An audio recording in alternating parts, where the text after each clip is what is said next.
Hello and welcome to Oh the Horror, where we all go mad sometimes. I'm Jack Ellis, And I'm Matt Ellis. and today we're going to be reviewing the 2016 low budget film written, directed, and edited by Damien Leone, Terrifier. Um, Before we start, please excuse me, I have some allergies right now, so my voice isn't going to be very crystal clear. Matt, would you like to go and start us off? Sure. In the opening scene, the Terrifier, Art the Clown, is seen watching a news broadcast where an interview is done with a survivor of one of his attacks. The woman, however, though she survived, is heavily disfigured in her face. After a few minutes into the interview, Art the Clown, for some reason, decides to kick the TV in.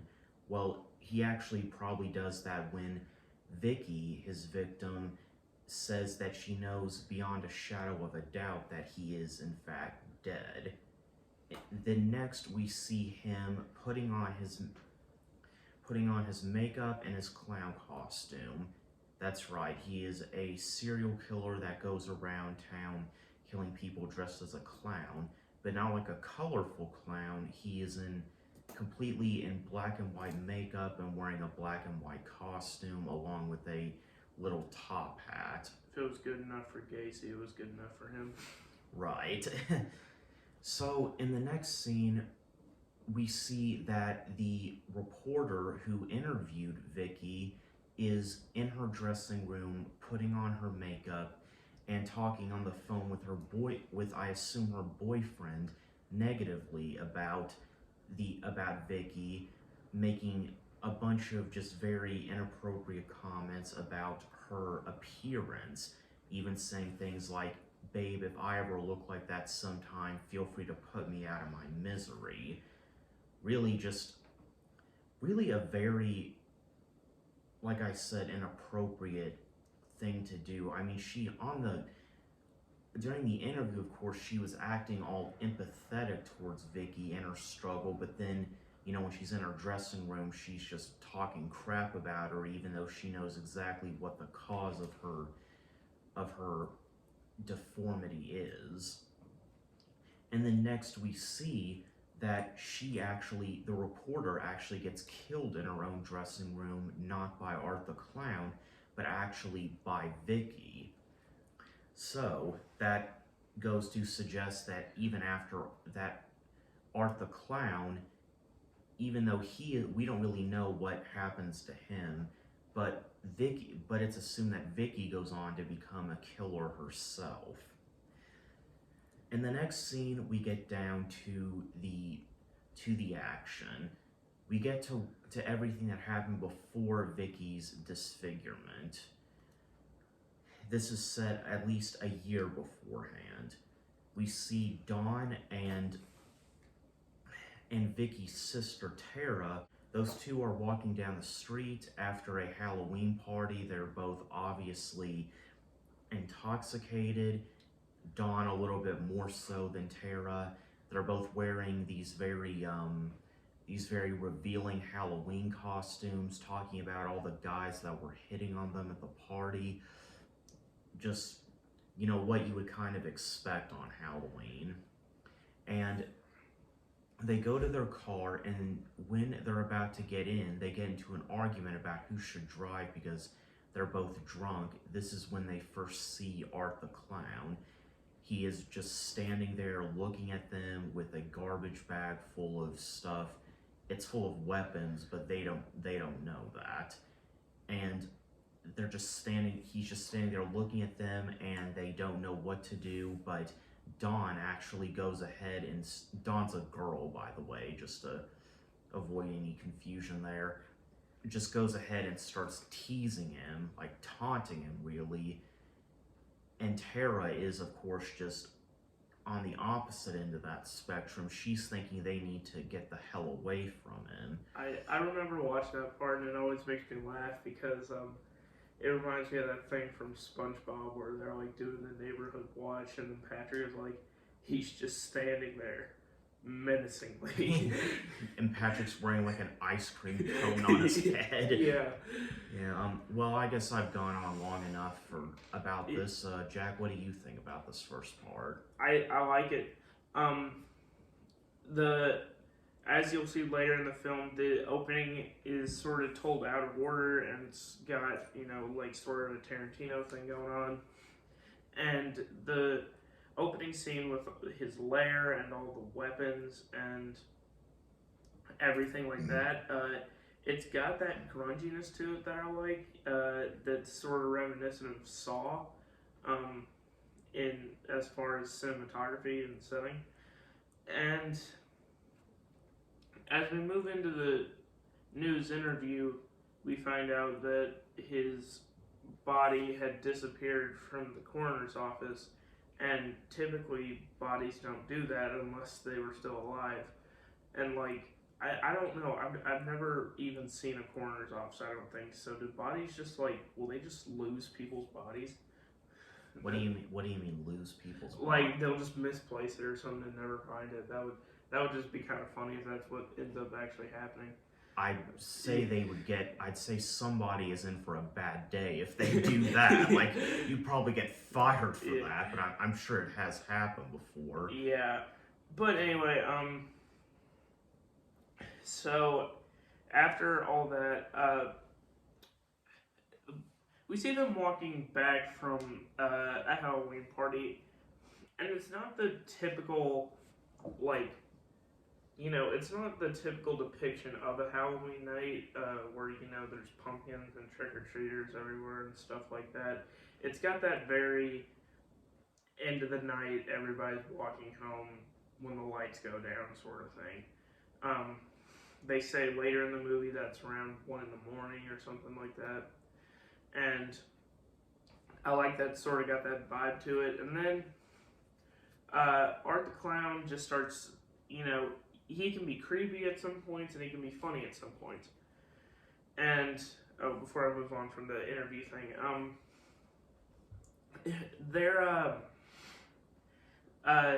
this I don't really like in horror movies where they try to make the person being killed as unlikable as possible so you don't feel as bad about it.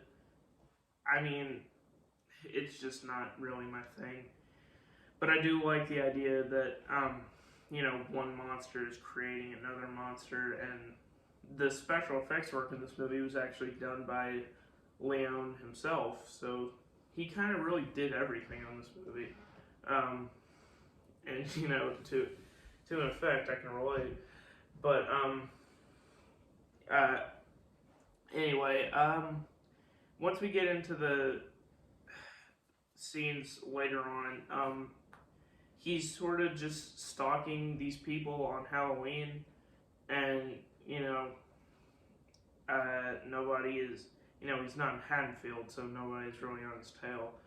And so we get to the scene where he goes into they go into this pizza place, and I do sort of like the vibe that this opening has, because it's probably just for budgetary reasons, but I still like what it brings out. Do you want me to explain this section of the movie, or? Go ahead.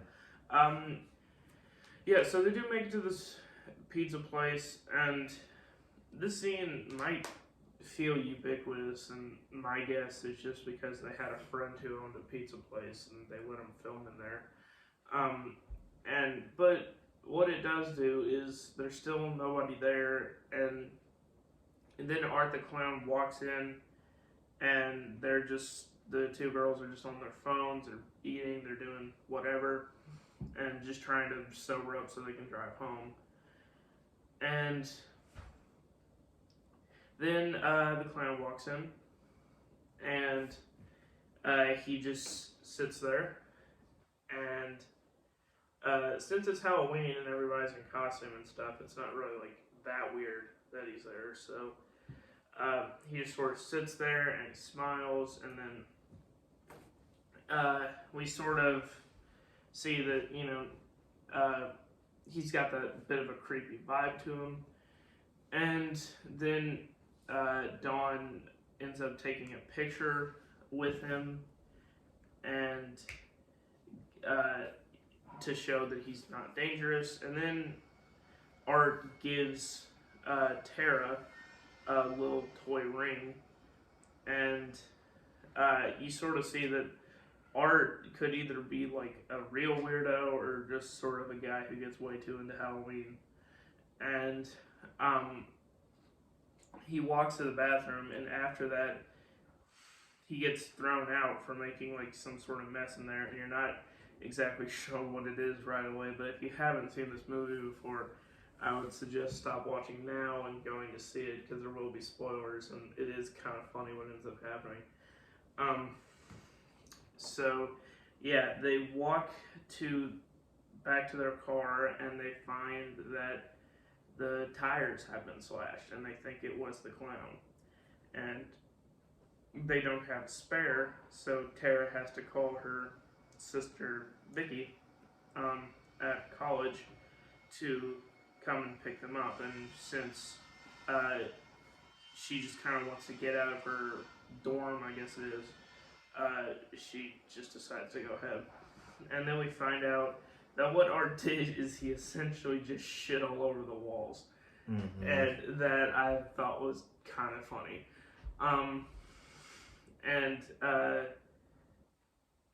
He goes back out, and he finds that his partner, Ramon, gets out of the bathroom. He finds that his boss, Steve, has had his head severed and turned into a human jack-o'-lantern. And I thought that was kind of cool. Great gore in this movie, great effects. I am sort of a sucker for that sort of carnage candy in horror movies. Not every horror movie does need blood and gore and stuff like that, but I do like it in the right places. But anyway, then after that, it's Ramon, was stabbed to death by Art the Clown. One weird thing I would like to point out was that when Art the Clown was first stalking Dawn and Tara, for some reason he was always mostly staring at Tara, even though Dawn was the one who kept like taunting him. I never really got. He probably knew that Tara was afraid and was kind of feeding off that fear. So yeah, I have the feeling that Art in some ways is sort of like Michael Myers, and not only does he like to kill people, but he also likes to sort of instill fear in them before they do. Well, I mean, I kind of got like more of a Strangers vibe from this movie, like in that he was, kind of stalking them, feeding on their fear, but he was doing it, in the middle of town, not in the middle of the woods. Yeah. So yeah, what do you think of this part so far? So far, I did like it. And it really was gruesome. The way he killed Steve, where he actually cut triangle-shaped holes where his eyes were, and even put a flame up in his head. Like that was something. Yeah, the two girls, like you said, they went to the pizza parlor because they just decided, neither of them should drive. They should just eat and sober up and then drive home. And then they come back to find that their tire's been slashed, and they call Vicky, and Vicky is actually reluctant to come help them because she has an early midterm the next morning. But while she's still on their phone, her roommate and some guy come in and start getting busy on the bed right next to her, and she's just like, yeah, I'll come get you. And after that happens, Tara has to use the restroom, and so she sees a nearby guy who's smoking outside a house and asks if she can use the restroom, and she finds out that he's just an exterminator who is fumigating the place overnight. And so while she is in there, Dawn is still in the car, and she hears a news report that 2 people were killed inside the pizza parlor that she was just at. And then after that, an ambulance drives by. And fun piece of trivia, they did not plan that. They were just out filming that night, and then an actual ambulance drove by, and they just kept it in the movie. And Wow. so, after she's done hearing that, Art actually appears inside the car. You could maybe assume that he kills her, but he actually doesn't. So, And just for the record, that place where Tara went in to go use the bathroom, that was just place was just disgusting. Like I hope she hovered over that toilet rather than sitting on it. yeah. Because like if she didn't die from him, you know, she was gonna die from whatever was in that bathroom. Tetanus or something like that. Yeah. Alright, and when Tara is done in the bathroom, Art is standing there, and I do really love this part of the movie where there's sort of a chase, and the janitor is right there, but he has earbuds in. And Exterminator. Or exterminator, whatever. Well, anyway, he's there and he's got earbuds in, and Tara's like screaming behind him, but then Art is able to pull her behind a corner like a second before he turns around, and he doesn't think anything is going on. And that's what this movie does kind of remind me of, sort of like a campy 80s slasher, akin to like Friday the 13th or something like that. With it, not that so much in the movie happens like that, especially the end might be similar to a certain Friday the 13th movie, but no, it just sort of has a vibe to it. And so he's able to kidnap her with drugs and a frickin' dirty looking needle. Like, that probably should have killed her. But he wakes up in a chair, or she does, duct taped, and Art, being a true showman, takes a sheet off, and I'm very hesitant to talk about this part, but Dawn is hanging upside down, and Art, from, I guess it'd be top to bottom, even though she's upside down, I don't really give a shit. But yeah, he just straight up saws her in half, and that part was just, I mean, how do you come up with something like that? And it's only after her friend is just completely sawed in half that she realizes, oh yeah, this is an old ass chair, I can just break the legs of it. And then she's able to break the arm and escape, and then she hides in the garage, and she hides behind cars, and she has some diversionary techniques. She throws a screw out to sort of distract him, and I remember kind of laughing because she has like when she's hiding and looking out, she puts her whole head through an open car window to see where he is, like it's a Scooby-Doo cartoon. She does that, and then she sneaks up behind him and beats him with a 2x4 until he's down on the ground. But that doesn't really do him in. What does is that he pulls out a gun and shoots her in the head over and over and over. And that to me was,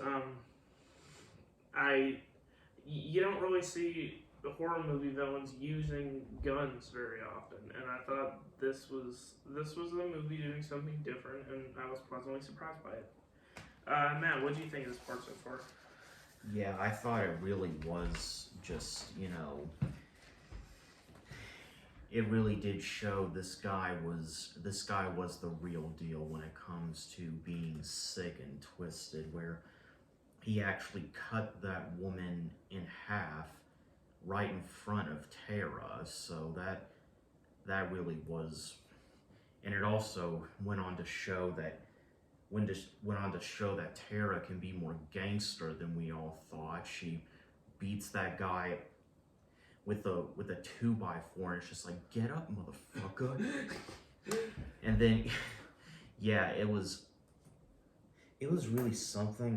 One thing I did notice that was kind of weird was how when Art got into the car that Dawn was still in, and Dawn thought that it was just Tara getting in. Like, she didn't even think to look to her right, like she was, I guess, on her phone or something. And that guy just got in, and it was there for a few seconds before Tara looked over and before Dawn looked over and noticed it's not Tara. So it's like, yeah, that really seemed a bit unrealistic to me. But yeah, that's, and it's at that point where Tara is just dead, Dawn's just dead, and I think it's pretty soon that Vicky actually gets there. And then, oh, we've also forgot to mention that Art the Clown actually takes a selfie with Dawn's dead body after he kills her. Oh yeah, I remember that. That was. And yeah, it's like, then Art the Clown actually takes Dawn's phone and texts Vicky to come around the back to get them, and she does, and then Art's standing there and she's just like, what the hell? And it's at that point, she runs inside, and I think that's when she notices Dawn's dead body there. Like, she notices Dawn first, and then, and when at this point, Art is actually in a tunnel type place, and he's cradling this crazy Catwoman's porcelain baby that she thinks is real, and she's trying to talk him out of hurting it, and she even actually cradles him to maybe, warm his heart a little bit. But in the next scene, it shows that what we think is Tara's body lying on the ground, and then Dawn coming over to help her, but Art the Clown actually killed the crazy cat lady, skinned her, wore her skin and her hair, and lied down there to make Vicky think it was Tara, but it was actually him, and then she attacked him. Yeah, that part was fucked up, I'll tell you that much. Yeah, so then for the next part of the movie, he's chasing Dawn around trying to kill her while wearing some other woman's skin. And then Will arrives shortly after that all happens, and when he notices all the blood that's everywhere, he shortly gets killed by Art. And at this time, we should also mention that Mike had been knocked out. Mike was he's the exterminator who let Tara in the first place and didn't notice her getting killed, but he notices something is up from the noise and the blood and whatnot, and then he gets knocked out by Art. He actually gets knocked out by him shortly after the crazy Catwoman tries to convince him to call the cops after she saw Tara being murdered, but he thinks she's just crazy and having an episode. But then he gets knocked out, and I'm sorry, I know we're jumping around a lot, but he actually comes to in time to help Vicky get out of there. Shortly after Vicky finds Tara's corpse, and it had been her real corpse, of course, and it had actually been like tied up and decorated a little bit. Another just very classy move by Art the Clown. And And at that point, Art the Clown sees Vicky again, tries to hurt her, but Mike manages to knock him out. But that's only after Art the Clown has actually attacked her, hit her multiple times with a whip with things like scissors and a scalpel and shit attached to the end of it. So they get out of there and they call the cops, and because they find a landline after running out of that room, but shortly after Mike manages to call the cops, he decides to leave the room instead of staying there like the dispatcher tells him, and that leads to his demise as well. Jack, do you want to comment on this part? Yeah, I think it's pretty good. It lives up to the name of Terrifier because it's terrifying. So, yeah, that's really all I have to say. Okay, well, in one part we also notice that he's like riding around on a tricycle, which, you know, of course that's... Stop stealing stuff from Saw. Yeah. And now we're headed towards the end of the movie. She is able to escape from him and she manages to sneak out to some barn, and she manages to lock it with a chain before Art even gets over to it, but then he decides to use a truck as like a battering ram and drives in, breaks down the door, and also runs over Vicky. Wait, also, doesn't at one point he tries to like suffocate her with like saran wrap or something like that? Yeah, he did. That was I think when she first saw Dawn's body. Yeah, that's just what I remember, because that seems like a really bad way to die. I don't know why.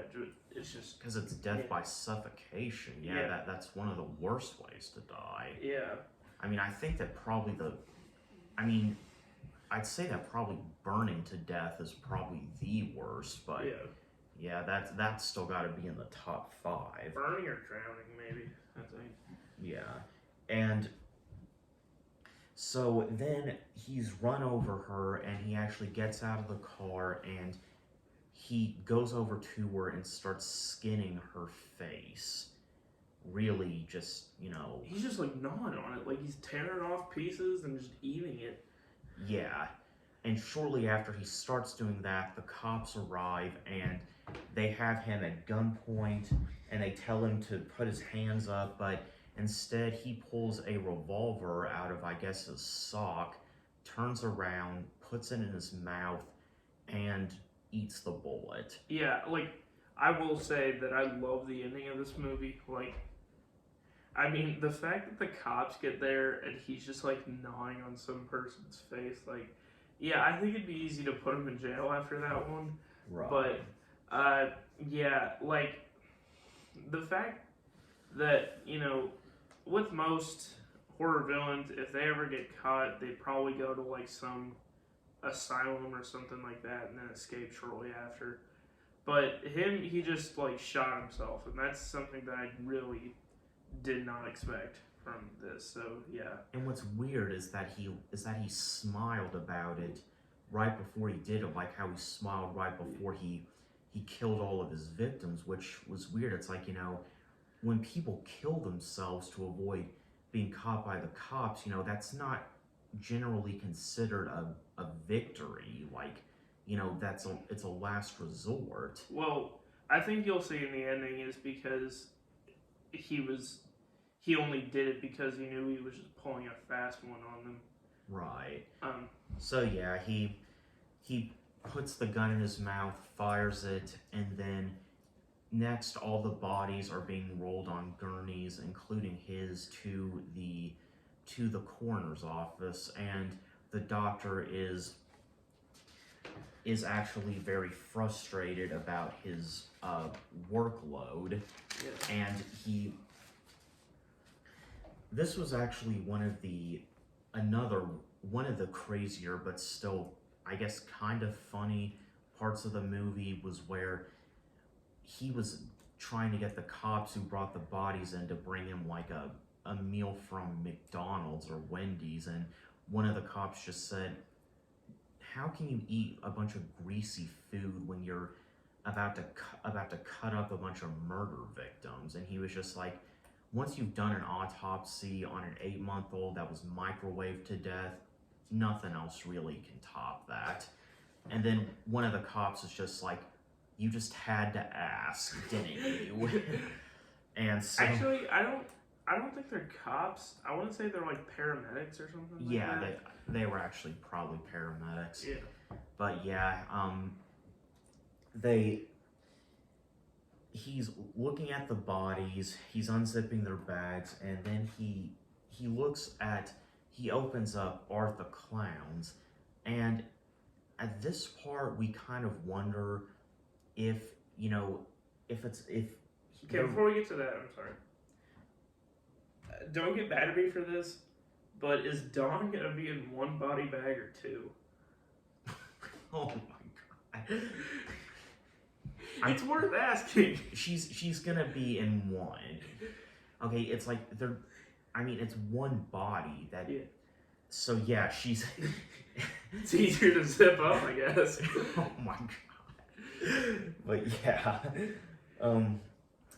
yeah, he opens the bag up, and before he does, all the lights start going on and off, and the radio comes on out of nowhere, talking about all the events that happened that night, and then Art just pops up like he's alive, and he pops up and just attacks the coroner, and then it goes black. So that kind of makes you wonder if there's something supernatural, like demonic about him. Like if this isn't just another slasher movie with a criminally insane human being committing murders. If it makes you wonder if there's something demonic about him. Yeah, and he's alive, and you straight up see like the hole in his head, and it's just right.